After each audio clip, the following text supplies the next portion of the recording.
So in this video, we're going to look at the anatomy of P&IDs. So without further ado, let's begin.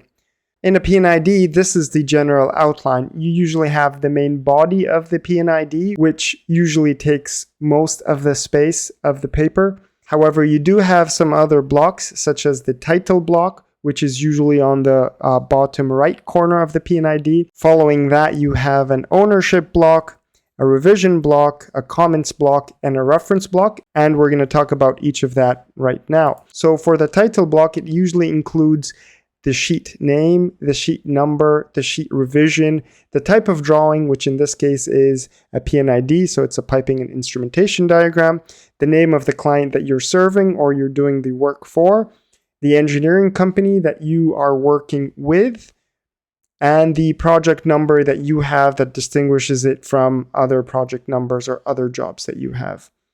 This is usually the information that you'll find. Also in the ownership block, you're going to find the name of the owner.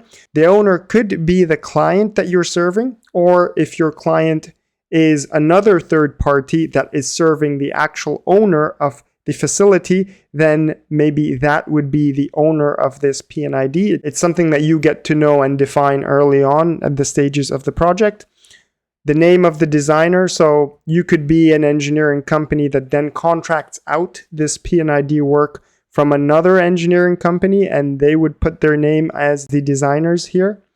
And then depending on which jurisdiction or where you are performing this engineering work, for instance, here in Canada, you'd need to provide your engineering stamp and your professional engineering credentials. Now let's look at an example. So here is an example. I just took a snapshot of the bottom right corner of template P&ID, which I will share with you as well. And then towards the end of the video, we're going to look at commercial examples that you can find online, and we're going to see if we can find all of this. So you can pause the video now, but I want you to try and identify yourself all of these different parameters that would be in the title block and the ownership block. And then we're going to try and see if all of these are present together. Okay, so let's have a look. Over here, the sheet name, we could see that the sheet name over here is the drawing title, and it says air conditioning unit, piping and instrumentation diagram. So this could be some kind of air conditioning system, piping and instrumentation diagram. You could see that the sheet number over here is 1099 ACU-drawing DWG-2001. So you have the sheet number, you have the sheet revision, which is D, it's over here. The type of drawing is piping and instrumentation diagram. It's part of the title. The name of the client, well, you could see the name of the client over here because that's the logo of the client. And you could also see the name of the client over here in this ownership block information, which says the drawing and the information shown here is confidential and has been prepared for the client, for the design of an air conditioning unit system at Burnaby, BC, Canada, and shall not be copied, summarized, lent, or used for any other purposes or relied upon by others without the prior written consent of ChemEng Pro, which is, let's say, the engineering company that performed this work. So here's the logo of ChemEng Pro. Project number is written over here. It's 1099 ACU. And the ownership block is essentially, we've read through a paragraph right now that claims that this document has been prepared for Client Corp. and no one shall use this document except with the prior consent of ChemEng Pro. And this is based on the contract between you as an engineering company with the client that you are serving. And in this example, the professional engineering stamp was not applied, but if it's required, then it should be applied as well. Now, if you look at the revision block section, this should include the revision number of the P&ID. It should include the revision date for that revision that was produced. It should include who approved that revision. It should include who made these revisions, who designed the revision. And it should have some kind of revision description to describe what makes this revision unique or different than the previous ones. And essentially, the revision blocks shows the most recent update and hence also the reliability of the P&ID, because as you update and issue P&IDs further down the project, that means you are reaching a state where the P&ID becomes more and more accurate of what the actual build will be looking like. So here's an example. You have the drawing revision over here, and as you can see, you Rev A, B, C, and D, and you can see the dates when they were issued and who the initials of who approved them and who designed them, and the description for each. So at the very beginning, when the P&ID was preliminarily drawn and it was issued for review, and then at some later point in the project, you could see it was issued for design, and before that was issued for approval. And then finally, at where this project had its final P&ID was issued for construction. There's usually many different phases for a project, so there could be as well another issue after that, which is an as-built issue, for instance. And here's a small tip. If you want to make sure that the actual P&ID that you're reading in your hand is the latest revision of the P&ID, make sure that the revision in the title block, which is the one that we saw earlier, so if we go back, so over here, the revision that's stated over here in the title block, make sure that it matches the latest approved revision listed on the revision list. And in that case, you would know that you're not holding a previous version, for instance. Over here, I'm just saying that the P&ID revisions usually correspond to different stages in project development, and we could discuss that at length at another time.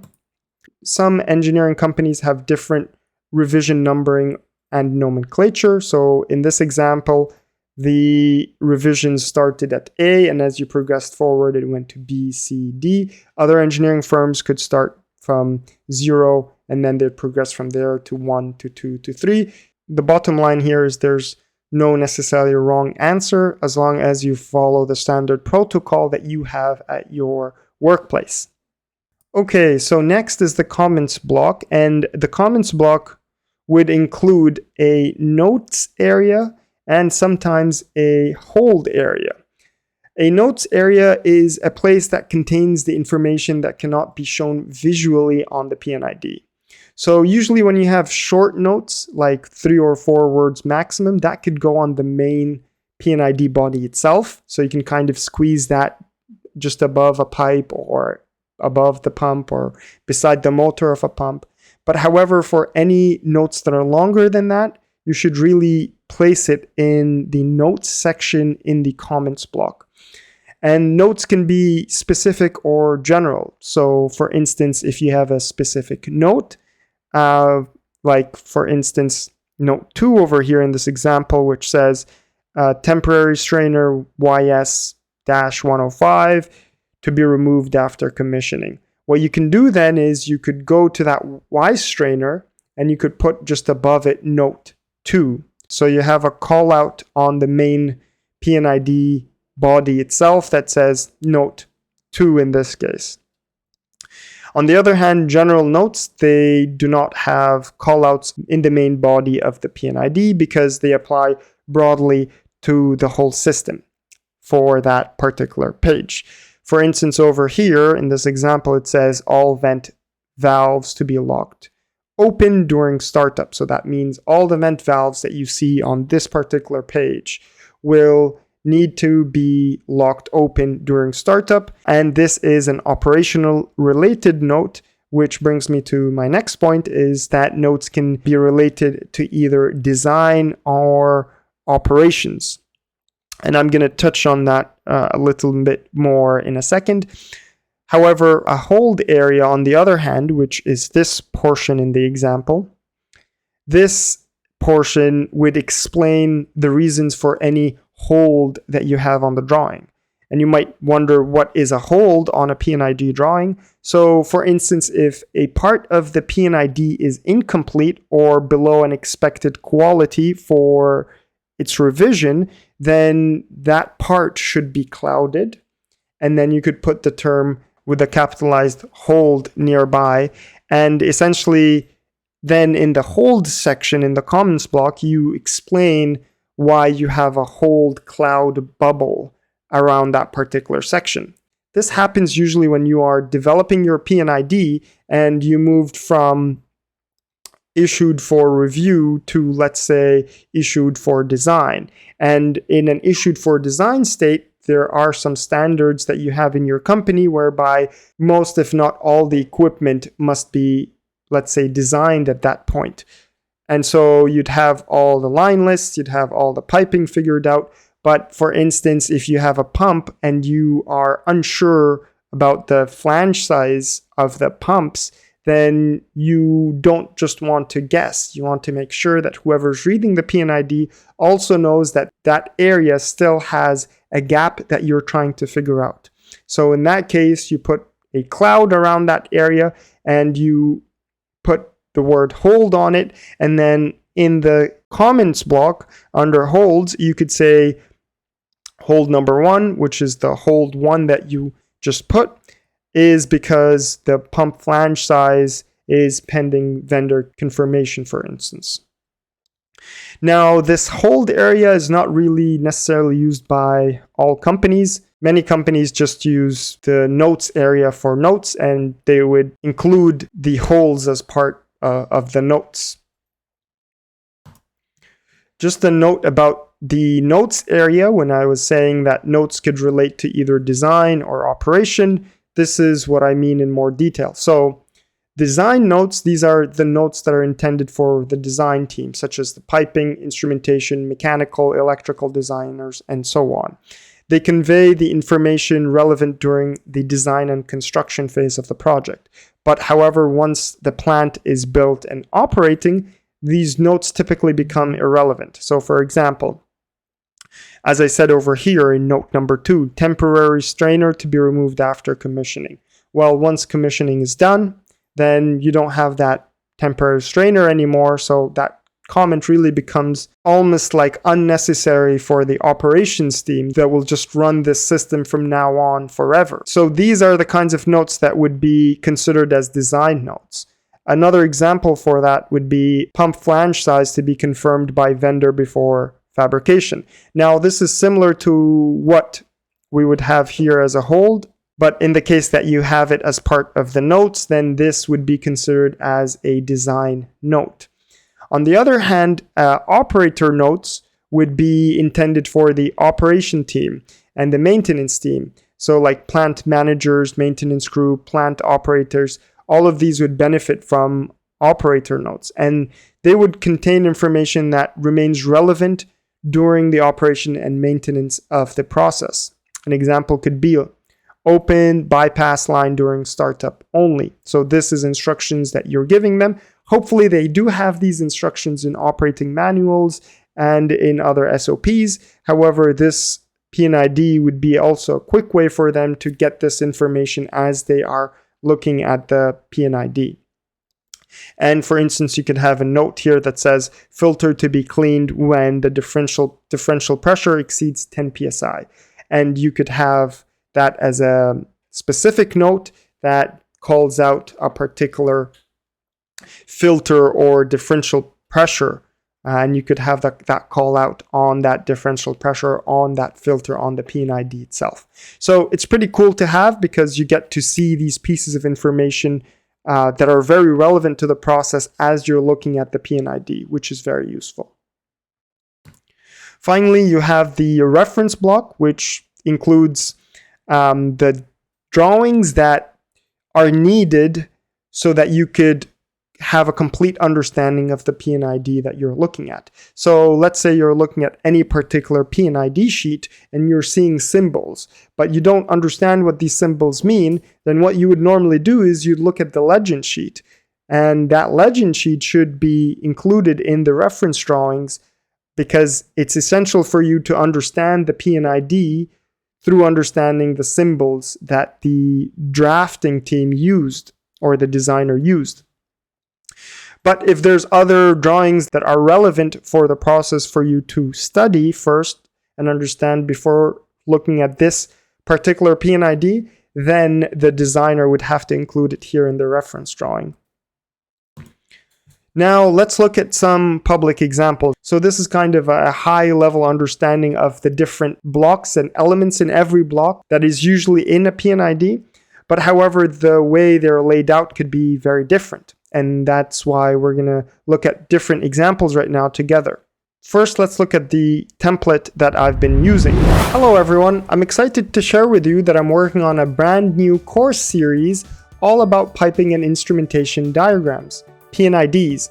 So it comes in two parts. Part 1, you're going to learn how to read and understand P&IDs. So this is perfect for interpreting established diagrams with ease. Part 2, you're going to learn how to develop P&IDs from scratch. So for a limited time, for as long as this video is live, you can sign up below and you'll get part 1 completely free, plus an exclusive discount for part 2. So don't miss on this chance if you're interested, and I hope to see you again. So this is the example P&ID page that I was just showing you to demonstrate the different elements in a P&ID page. I will give you this PDF so that you could look at it with the other examples that we're going to see together. So you've already seen this through the examples. You have over here the title block, and then beside it you have the ownership block, and then over here you have the revision block, you have the comments block beside it, and you have the reference block over here, and then obviously this is the main body of the P&ID where you'd have the process, which we're going to discuss in detail. Okay, so here is another example of a commercial P&ID from the National Renewable Energy Laboratory. So what we can do right now is we could look at this together. I think this P&ID has something to do with a process that involves some kind of hydrogen delivery in trailer trucks. Anyways, we are concerned just right now at looking at the anatomy of the P&ID. So you can see over here, they have description, title, so Energy Systems Integration Laboratory P&ID. They have a drawing number, they have the revision, they have the sheet number, and you could see this is the engineering firm that provided this work, operated for their clients, the US Department of Energy, by the Alliance of Sustainable Energy. And as you can see over here, they have the revision block, where this is the initial revision that is shared to the public. And you can see that the revision style they have is they follow the numbering style. And this is just the legend sheet. So if you go down, this is the first P&ID page. You get the same header over here. And this is now page 2. They don't have a comments block, which makes me wonder, where do they put their comments? So I don't see any comments they have here so far. Well, it seems like they put their comments on the P&ID itself. As you can see over here, I think this is a vent, possibly from a compressor, and they just say to common vent. And over here, they also have another note. So it seems like their comments, they don't put it on the side. They have it on the main P&ID itself. As I said, there's nothing wrong with doing that. There's just good practices and different company standards. They also don't have reference drawings, and that's because they're not referencing any drawings for us to read besides this P&ID. So this isn't necessarily how I would do it, but in terms of whether or not they do have most of the elements that we discussed, they actually do. Now, if you look at another example, which is for a wastewater treatment plant, a UV disinfection improvements, and this work has been performed by another engineering consulting called BV, so Black and V if I pronounce it correctly. So I'm just going to go down, look for the P&ID. I think it's in page 50 something. Okay, so now we're at the drawings. Okay, so now we're at the legend of the P&ID. What's interesting over here is that the anatomy of their P&ID is different. So they have all the title blocks. Maybe I should move myself. Just a second. Okay, so I've just moved myself because the title blocks were taking the right-hand side where my face was. Anyways, so this is the first page and the legend page. The legend continues on to the second, third page. And then now you go to the preliminary P&ID. So let's try to read this together. Maybe it'll be easier if I just rotate this diagram. Anyway, so you can see this is, you can see the project number over here. You could see the client that they're serving. So I think it's Leavenworth from Kansas. And you could see that the title, it's a P&ID for UV disinfection system. You could see the engineering firm over here.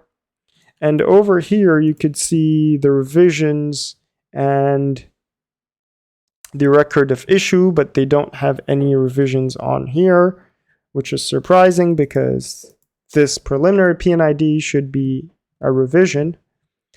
And they don't have any reference drawings, not that I could see. Not sure what this is. It just seems to record when the file perhaps was saved or when it was drafted. And there are no reference drawings. There is no side comment block. I guess here is the notes section. So similar to the P&ID that we just saw, the notes are on the main body of the P&ID, but this one is slightly different. They have the notes not necessarily on the body of the P&ID, but just it seems like it, but it's all condensed, compact over here. And let's see what else they have. And then this is just the rest of the report.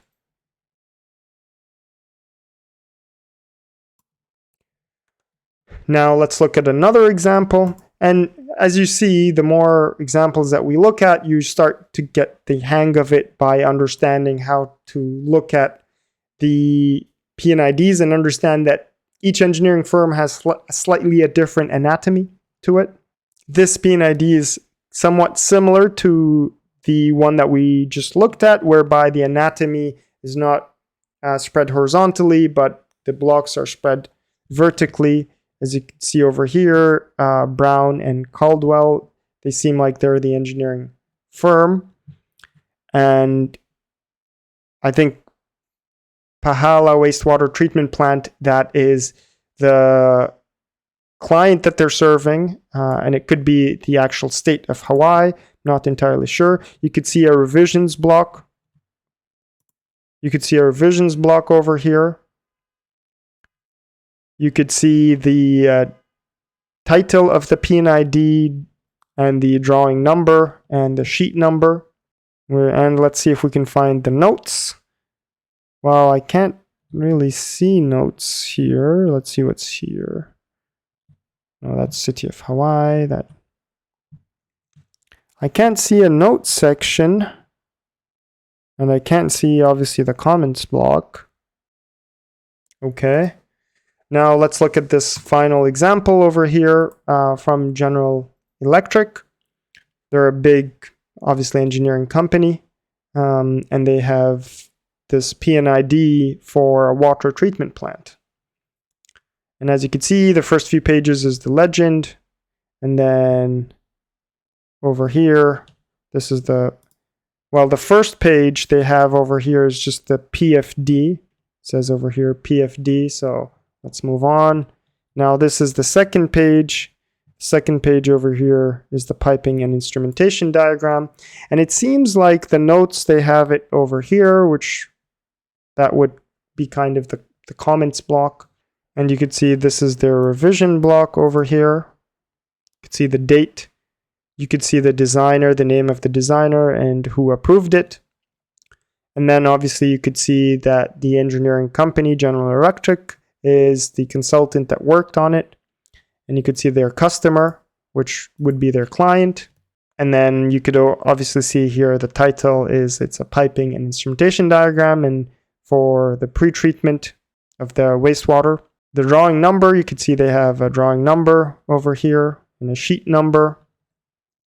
And this is Rev 3. So this is what I was telling you previously. If you want to make sure that you are reading the latest version of the P&ID, look at the revision block and look at the title block. Make sure that the revision on the title block matches the last revision printed on the revision block. And in this case, the last revision was revision 3. And over here, the title block for this P&ID page shows you that you're reading the page that has the third revision on it. So you are reading the latest one. They don't have the reference block, so that might mean that they don't have any reference drawings for us to see. Usually, some companies might put the legend sheet as their reference drawings, but some companies might not do that. But if there were other reference drawings, then they must have a reference block somewhere. And as you could see over here, this is the ownership block, which they say this document embodies designs and information proprietary to General Electric. It is to be used only for the purpose and by the entity for which it was originally supplied for, and that this document cannot be disclosed, duplicated to any other person or entity. And then it continues on. So you could see that the language used for the ownership blocks are pretty much the same in all the different P&IDs.